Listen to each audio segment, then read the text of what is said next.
부탁드리겠습니다.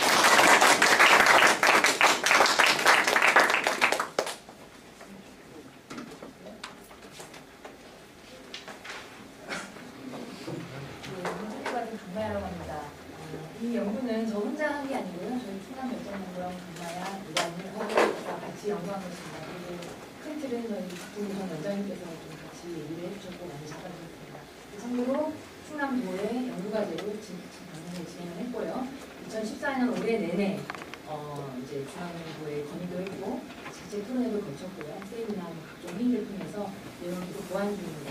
내년 초에는 국회의원들과 같이 농해수위원들과 같이 정책 토론회를 개최할 예정에 있습니다. 그래서 오늘 이런 발표할 기회를 주셔서 감사하고요. 좀 앞에 나왔던 내용들과 조금 분위기가 좀 다릅니다. 그래서 좀 딱딱할 수 있지만 같이 좀 공감을 하고 생각할 수 있는 시간을 드리고 이 얘기가 맞는지 틀린지는 저희도 알 수 없습니다. 이거는 여러분들이 동의해 주셔야 되는 부분이기 때문에 그런 걸 감안해 주시고 들어주시면 감사합니다. 네 가지 순서로 말씀드리겠습니다. 개념입니다. 여러분들은 직불금을 어떻게 생각하시는지요? 크게 넓은 개념과 좁은 개념을 나눌 수 있지만 좁은 개념은 일단은 현금 직접 쥐어주는 게 가장 좁은 개념이고요. 하지만 좀 더 넓은 광의적 개념으로서는 지금 많이 얘기되고 있는 농업농촌의 다기능 어떤 자원적 기능 수행에 대한 어떤 농업인에게 공공재를 생산하는 대가로서 이제 국가가 현금으로 보상해주는 그런 지원 제도를 말합니다. 그래서 국가를 비교를 해보면 저희 나라가 제도 개수가 제일 많고요. 형식적으로 봤을 때, 정책 목적으로 봤을 때는 저희 나라는 이제 광의적인 개념의 직불제가 많다고 이제 소개는 되어 있습니다. 이론적 근거에 의해서 왜 그런 보조금이야 농업 직불금이 필요한지를 설명할 수 있겠습니다. 여러분들이 여기에서 어떤 거에 동의하실 수 있는지 궁금합니다. 크게는 농산물의 어떤 생산과 소비의 특수성으로 인한 시장 불안정이죠. 그 다음에 공공재, 식량 안보, 식량 주권이라는 차원에서 안보적인 차원에서의 공공재. 그 다음에 세 번째로는 농업의 어떤 다기능 가치에 대한 어떤 그 외부 효과적인 측면. 그 다음에 마지막으로 많이 얘기하는 그 수익 개방으로 인한 사회 손실에 대한 보상으로서의 그 직불금을 얘기하는 그 분배 정의적 측면에서 봤을 때 나올 수 있습니다. 총 4가지를 봤을 때 각각의 필요성 정도는 차이가 있겠지만 이걸 다 포함했을 때 내용을 다 들여다봐야 된다라는 게 이론적 근거가 될 수 있겠습니다. 그렇기 때문에 농업보조금을 일반 시장정책과의 같은 맥락에서 시장 논리로만 해석할 수 이해할 수 없는 부분들이 굉장히 있고요. 특성들이 충분히 감안되고 특히 수익개방이라는 측면이 지금 현 시대적 상황과 맞물려 들어갔을 때 같이 봐줘야 된다라는 그런 당위성, 정당성이 있겠습니다. 자, 이론적 측면은 그렇게 봤고요. 현실적인 차원에서 뭐 설명을 자세히 안 드려도 알겠습니다. 일단은 국가 GDP 대비 농림업은 계속 줄어들고 있습니다. 이거는 앞으로도 계속 될 것이고요. 이건 모든 세계의 국가에 나타나는 현상입니다. 계속 될 것이고. 그 다음에 교육 조건. 농가들이 어떤 물건을 구입하는 가격이 판매하는 가격보다 높습니다. 그렇기 때문에 교육 조건은 계속 악화될 겁니다. 그리고 도시와 농가 소득 수준을 대비해 봤을 때 가계비 지출은 농가가 더 가계비 지출을 많이 하고 있습니다. 그리고 도시경제의 가구 소득 대비 농가 소득은 50%가 조금 못 미치는 그런 수준입니다. 이런 어떤 현실적인 측면과 이론적인 측면을 다 봤을 때 그래서 제가 다른 국가들을 좀 이제 어떤 식으로 정책 변화들을 좀 살펴봤습니다. 아닌 게 아니라 보니까 지금의 그 정책 변화 흐름들을 살펴볼 수 있었습니다. 일단은 산업정책으로서의 농업정책은 이미 많이 퇴색되고 있고 비중이 줄어들고 있고 국가 사회적인 측면에서 봤을 때 구성원들로부터 그렇게 타당성을 확보하고 있지 못하다. 점차적으로 지역정책으로서의 농업정책으로 변환되고 있다. 말씀드리면 품목과 산업과 생산주의적 접근 방식에서 지역과 그다음 다원적 기능과 그다음에 어떤 다양한 농촌정책 중에 하나로서 농업정책을 이해하고 있더라. 그래서 그런 틀에 맞게끔 직불금도 재설계가 되고 있더라라는 말씀입니다. 직불금의 예전의 그 추이론은요. 아까 말씀드린 협의의 개념에 가까웠습니다. 모든 국가들이요. 그 선진국들이요. 농업소득 감소분에 대한 어떤 개별 농가에 현금 보상을 지원해주는데 이렇게 하다 보니 면적이 높은 농가가 돈을 많이 받게 되는 그런 규정상적인 구조, 농가 간 양극화를 심화시키는 구조로 갔습니다. 하지만 이것들이 점점점 사회 불평등을 초래하고 많은 비판의 여지가 있었습니다. 그래서 변화되고 있습니다. 그래서 직불금도 농업의 다원적 기능에 대한 부분들, 그다음 지역 공동체, 소농을 지원해주는 그런 방식으로 진행을 하고 있습니다. 그래서 저희가 지금 연구한 그런 결과도 앞으로의 직불금은 성격을 달리해야겠다라는 것이 이 문제 제기에서 가장 큰 이슈입니다. 그러면 지금 제도가 도대체 몇 개 있는지 여러분들 직불금 많이 들어보셨지만 저도 이거 몰랐습니다. 직불금이 총 직불이란 단어만 들어간 건 총 11개입니다. 네, 11개고 대부분 농가들은 쌀 고정직불밖에는 모릅니다. 일단 그걸 감안했을 때 지금 정책 구조를 들여다볼 필요가 있습니다. 과연 그 정책이 도대체 무슨 문제가 있는지, 그래서 왜 우리가 그걸 뜯어고쳐야 되는지를 얘기를 할 수 있을 것 같습니다. 일단은 가장 예산 비중 중에 가장 큰 부분이 쌀 고정직불의 70%를 쏟고 있고요. 나머지 이제 친환경, 그다음 주권물리 쪽에 주범씩 쓰고 있습니다. 정책 목적이 많은데요. 크게는 농림축산식품에서 얘기하기로는 모든 직불이 다 소득 안정, 소득 보전입니다. 그래서 앞에서 말씀드린 그 협의, 표면적으로는 협의에 가까운 것보다 광의에 많이 있다고 봤는데 실제로 다 내용을 뜯어다 보니 그냥 다 협의, 그러니까 소득을 보장해주는 거에 다 국한되어 있습니다. 그리고 성과지표도 보시면 목적은 소득 안정이라고 했지만 성과지표는 그럼 소득이 얼만큼 보장됐느냐가 아니고 얼만큼 직불금 지출을 덜 했느냐가 성과지표이고요. 면적이 얼마나 감소했느냐 이런 것들. 그러니까 정책 목적과 성과가 지금 맞지 않습니다. 그러니까 국가는 소득 보전을 해준다고 계속 얘기를 하고 목적을 갖고 있다고 얘기하지만 결국 성과지표로서 나타나지도 않고 그 다음 보실 부분에 있어서 넘겨보시면 그럼 소득을 보전하고 있느냐라고 봤을 때 그것도 아니었습니다. 이게 지금 수치적으로 농가별로 분석을 해본 건 아니지만 이 5가지, 특히 아까 11가지라고 얘기했지만 실제 농민들이 많이 받고 있는 건 5가지밖에 안 되고요. 나머지 저 옆에 회색 부분에 있는 거는 특정한 요건, 이런 지급 기준이 발동 조건에 맞춰져야만 되는 거기 때문에 실제 5개 중에 6개는 지금 농민들이 거의 받고 있지 못한다고 보시면 될 것 같고요. 그럼 5개는 다 받고 있냐? 그것도 아닙니다. 왜냐하면 수급 조건이 다 막혀 있습니다. 그러니까 이걸 받으면 저걸 못 받고 저걸 받으면 이걸 받고 그러다 보니까 제일 많이 받아봤자 요 녹색으로 칠해져 있는 3가지만 받을 수 있겠습니다. 제일 많이 받는 건 쌀 고정직불이고요. 그래서 농가들이 굉장히 머리를 이 지침서를 다 뜯어놓고 머리를 쓰고 계산을 하고 내가 어떤 걸 받을지 계산을 해야만 이 최대 맨 아래 칸에 있는 경관보전, 쌀보전, 친환경 받을 수 있고요. 그다음에 조금 되면 쌀하고 경관을 받을 수 있고 조금 또 쌀하고 친환경을 받을 수 있는 그런 구조입니다.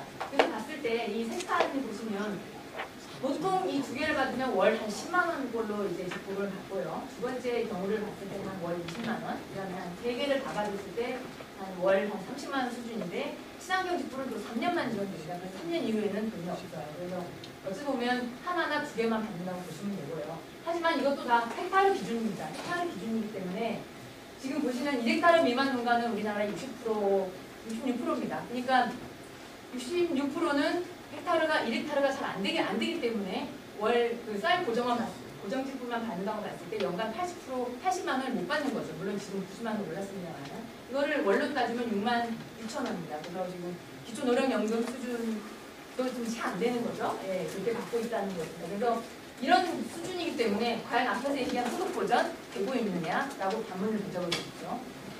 자, 민심구조도 저희가 한번 조사를 해봤습니다. 농업인들하고 도시민 같이 봤습니다. 예, 농업인들 반응은 그래도 안 주는 것보다 낫지 않냐. 월 6만 원이 어디냐라는 반응이고요. 도시민들은 그래도 우리한테 소득 없다고 소득 주는 거 없다. 기초생활수급자 외의 사람들이 못 받는 생각합니다. 자, 민심조사 해보니까 맨 아래부터 보겠습니다. 만족도는 농민들은 대부분이 불만족이죠. 예, 많이 줘도 안 줘도 다 불만입니다. 그리고 문제점으로는 돈이 적다라는 부분이고요. 그래서 그래도 성과는 뭐냐라고 했을 때 그나마 그래도 소득 기여가 됐다라고 평가를 하고 있습니다. 예. 자, 그럼 도시민들한테 물어봤어요. 도시민들도 들어보는 건 많더라고요. 그래서 해봤더니만 맨 아래부터 보시면 농가 소득 도움되고 있지 않냐. 60%가 된다고 생각합니다. 그러니까 실제 받는 농민들하고 인식이 굉장히 좀 큰 거죠. 자, 문제점은 근데 뭐라고 생각하느냐 했을 때 대부분 다 부정수급. 이제 청문회했을 때 고위 공직자들이 많이 걸리는 부분이죠. 부정수급 문제, 그다음 관리 감독이 제대로 안 되고 있는 것 같다. 그런 의견도 틀렸고 그렇다고 해도 성과는 뭘로 보느냐라고 했을 때 소득보전에 농가장이 기여가 되고 있지 않냐.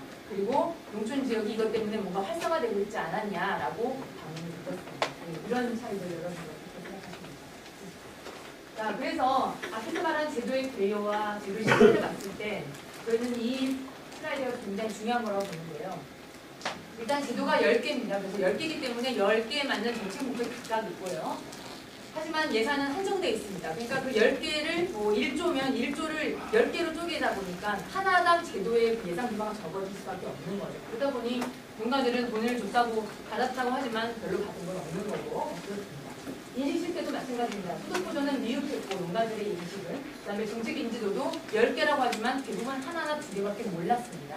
저희 조사해보니까. 그리고 도시민들은 생각하기에 직불금이니까 농가들의 소득 보전이 기여가 되는구나라고 생각을 하고 있었고요. 하지만 반면에 부정수급 이미지가 있었습니다. 중앙정부는 소득 보전을 준다고 계속 강조를 하고 있습니다. 정책적 홍보도 하고 있고요. 하지만 아무도 그러니까 결국은 이게 다 다른 생각을 하고 있는 거죠. 네. 자, 그래서 저희가 이걸 봤을 때 과제는 그런 거냐. 제도 지금 10개인 거 통합할 필요가 있다. 그리고 정책의 목적, 소득 보전을 진짜 할 거냐. 그럼 명확히 해라라는 목적의 명확화.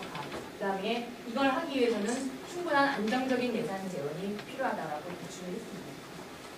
자, 그래서 저희가 지금 봤을 때 직불금을 단순히 소득 보전으로 몰고 가는 건 좀 위험하다. 그래서 농업 정책의 방향 전체적인 틀과 그 안에서 직불금 제도를 같이 가져가야 된다. 그래야 구성원들로부터 타당성을 얻을 수 있고 정당성을 확보할 수 있다라고 판단했습니다. 그래서 농업의 정책을 농업과 환경과 농촌 세 가지 영역에서 좀 맞춰놓고 결국 이거에 맞게끔 농업 농촌이 생산하는 공동체 그 다음에 그것으로의 다원적 기능 유지 증진시키기 위한 그런 정책 목표를 세우고 그 안에 직불금들을 좀 다시 설계해보자라고 좀 목표를 바꿔봤습니다. 네.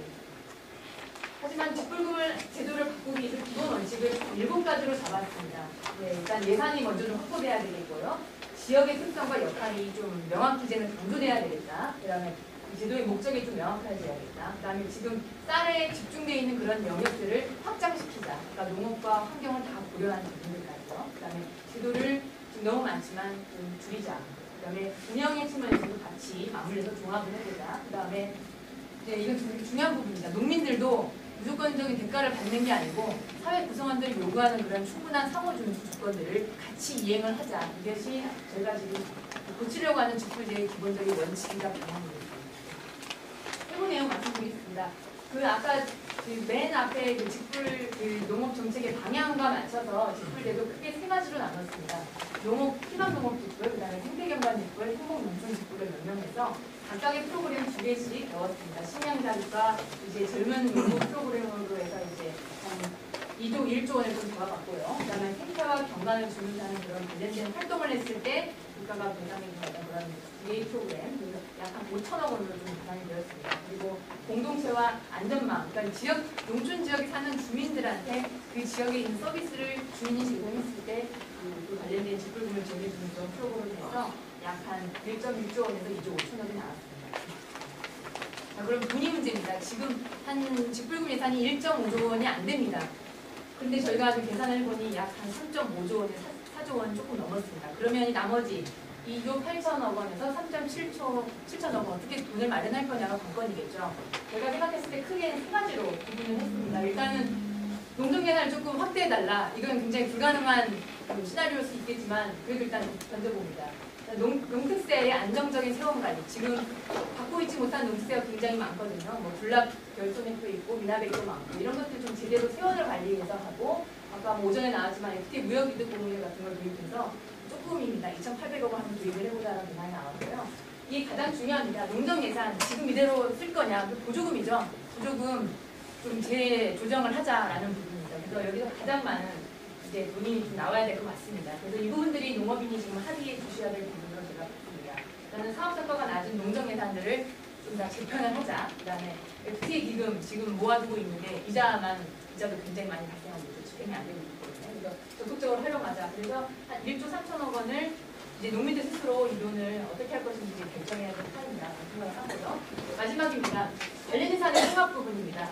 이게 그 농촌 부분이 있다 보니 각 부처의 사업들이 굉장히 많죠. 그래서 지금 이 예산의 한 절반 부분은 농식품부가 무조건 예산을 갖고 와서 쓰는 게 아니고 기존에 쓰고 있던 다른 부처의 사업들을 좀 효율적으로 지역에서 좀 운영을 해보자라는 차원에서 던져봤습니다. 그래서 이제 한 1조에서 2조 정도를 마련해볼 수 있다고 판단이 돼서 이제 이런 3가지 안에 잡아봤고 결국 이 3가지를 하기 위해서는 제도에 대한 공감대 형성, 그러니까 농민뿐만 아니고 사회 구성원도 다 동의해줘야 되는 부분이었습니다. 그래서 그럼 마지막으로 그러면 정부, 국회, 농업인은 도대체 무슨 역할을 할 거냐라고 말씀드리고 마치도록 하겠습니다. 일단 중앙정부에 저희가 이런 부분들 개선을 제안을 드릴 거고 드렸지만 단계적으로 좀 확대했으면 좋겠다. 그다음에 제도를 좀 프로그래머하고 통합을 시도하자. 단 소득 보전을 한다는 정책 명칭 사용에 굉장히 주의하자. 이거는 오히려 사회 구성원들로부터 비판을 받을 수 있는 여지가 있기 때문에. 그다음에 제도의 어떤 내용, 집행, 성과, 평가 이런 것들을 100% 공개하자. 지금은 공개를 안 해주고 있습니다. 뭔가의 어떤 식별 문제 때문에 안 해주고 있는데요. 그래서 분석을 하려다가 보겠습니다. 지방정부 차원에서 뭘 할 수 있느냐. 이런 조그만 이런 사업들의 계산 내용들을 그냥 무조건 중앙정부에만 건의할 게 아니고 지역 내에서 쓸 수 있는 가용 예산 부분이 분명히 있는데 이거를 좀 더 다양한 시범사업을 시도해서 수정하고 보완하는 이런 노력들을 좀 하고 지방정부 차원에서는 좀 더 크게 말하면 보조금에 돈을 쓰는 방식을 조금씩 변화해보자 라는 말씀을 드립니다. 국회는 말 그대로 예산과 입법 부분이기 때문에 국회의 이제 힘들도 굉장히 중요하죠. 그래서 이런 부분들 근거를 좀 구축해달라 말씀드립니다. 네, 농업인 부분입니다. 앞에서 말씀드렸지만 결국은 상호 의무 준수 조건의 실천과 이행을 통해서 사회 구성원들로부터 정당성 확보한 노력 같은 얘기입니다. 이건 그래서 안전한 먹거리 생산, 경관과 생태 유지 보존 활동 등을 좀 더 지금보다 조금 더 강화해 주십사 그리고 동의해 주십사 부탁을 드리고 마지막으로는 효과적이지 못했던 그동안 농업 보조금 예산 재편에 대한 어떤 이제는 합의를 해야 된다. 무조건 중앙정부 보고 더 돈을 달라고 요구하는 게 아니고 우리 스스로 뭐가 지금 잘못되고 있는지를 우리끼리 먼저 얘기해보자라는 대승적 차원 합의 과정이 필요하겠습니다. 그래서 농정방향과 직불금제도 이제 같이 조화롭게 맞춰나가야 되고요. 그러기 위해서는 사회구성원이 요구한 역할 이행을 무조건 하는 걸 전제로 해야 됩니다. 그렇기 때문에 이제 탈은 농업계의 농업 주체한테 이제 모든 것이 왔습니다. 책임과 권한을 가지고 확대할 건지 축소할 건지 유지할 건지 이제는 우리 스스로 결정을 해봐야 된다고 얘기해 드리고 싶습니다. 그래서 소득보전, 자 마지막입니다. 정부가 정말 소득보전을 정말 한다고 노래를 하고 있다면 소득보전을 해줍사 하는 겁니다. 지금 농정예산의 10%가 직불금이고 소득에서는 3%밖에 차지 않았는데 저희가 계산을 해보고 아까 그 말씀드린 그거에 따라서 시나리오를 짜보면 결국 농정예산의 30%를 직불금 예산으로 좀 투입을 해주십사. 이거는 노무현 정부 때부터 장기적인 플랜에 나왔던 그런 수치입니다. 그래서 절대 허황된 수치가 아니라는 걸 말씀드리고 소득의 15%를 보전하자라는 말씀을 제안을 드립니다. 예, 이상 발표를 마치겠습니다. 감사합니다.